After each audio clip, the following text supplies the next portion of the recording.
Well, the rain cannot come soon enough. Wildfire smoke has been blanketing western Washington for weeks. This was earlier today in Seattle.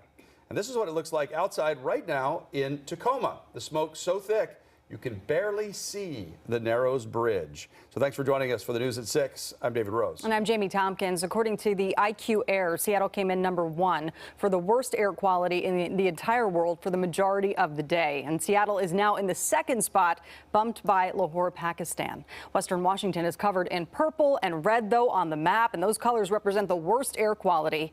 And one of the only places in the entire state that's not struggling to breathe at this point is Forks. We have team coverage. The Fox 13 weather team, Lisa Villegas and Aaron Mayofsky, are tracking some possible relief that's on the way. But first, let's head to Neil Wong, who is in Bellingham, where schools kept kids inside today. So what does it look like right now? David and Jamie, the smoke has been heavy out here all day. It's really made visibility harder out here on the bay. You know, at some point, the AQI hit 270 in parts of Bellingham. So if you have to be outdoors, the Whatcom County Health Department says that surgical and cloth masks aren't going to cut it. You're going to want to wear a high quality mask like the one I'm wearing right now. Whatcom County is no stranger to wildfire season. It was kind of intolerable where we wouldn't even really go outside unless we had to. But Monica Buescher says after weeks of smoke, she felt conditions were better today, at least enough to bring her daughter and grandson to pick their Halloween pumpkin. It's mostly been business as usual at Bellwood Farms. In this last weekend, we had a record-breaking day, but even today, smoke did impact some of the operation. We are limiting our staff, particularly our field workers out in the orchard. Bellwood Farms president Eric Abel says at least one school tour has canceled today. Meanwhile, a much emptier scene at the tennis courts of Bellingham High School, where students swapped outdoor tennis for indoor racquetball. Bellingham Public Schools moved all activities indoors because of the unhealthy air quality level, and as of this afternoon, canceled all outdoor games and practices for middle school athletes, adjusted practices and games for high school athletes. The Whatcom County Health Department says this poor air quality can affect everyone, and staying in it for a long time can increase your risk of heart disease, stroke, and cancer. Even with this warning, some couldn't wait for conditions to clear. This is where we had our second date when we first got together, and we were going to be here whether it was smoky or not. Rihanna Marshall and her partner Jenna Kazanis were determined to celebrate their one-year anniversary at Bellwood Farms. Spend some time together and enjoy what we can outside of the smoke and then stay inside for the rest of the day.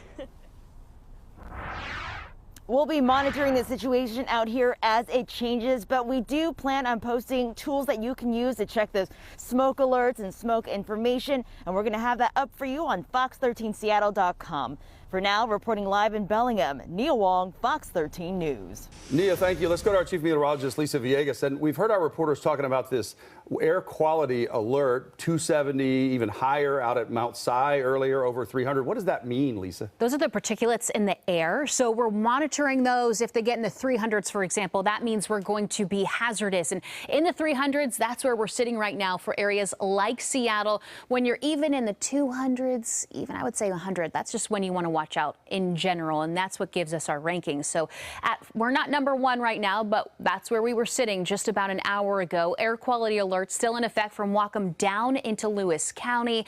This will remain in effect through the evening and rolling over through the day tomorrow. However, tomorrow is when we start to get some improvement, but right now that is not the case. We are hazardous from Chehalis stretching all the way to the foothills, very unhealthy when it comes to Olympia, all the way up into Bellingham, Anacortes, Oak Harbor. Kind of zooming in North Bend, like we talked about, the foothills into Seattle. That's where you're seeing those dark purple colors indicating, yeah, it is hazardous outside. You're going to want to spend the rest of the day inside as we continue with a lot of that smoke. And that's going to greet us tomorrow morning, 6-7 a.m., hanging in the air. However, this is when we slowly start to see some improvement overnight.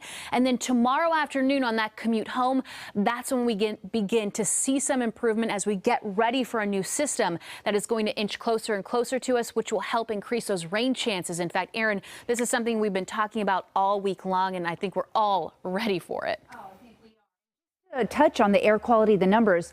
When Seattle Public Schools get to 150, 151, they cancel all outdoor activity. And that has been the case this week. A lot of clubs across the state canceling because of this situation. Lisa was talking about the improvement of the air quality. Here's a look at where we're going as we get into our Thursday. We start to see green bubbles, yellow bubbles, the moderate air quality good. That is a great sight to see. Right now, we're looking across our picture window. We're seeing some decent conditions in Vancouver, BC. They've improved throughout the day, and Mount Rainier looking really pretty. We were at 67 today, and this is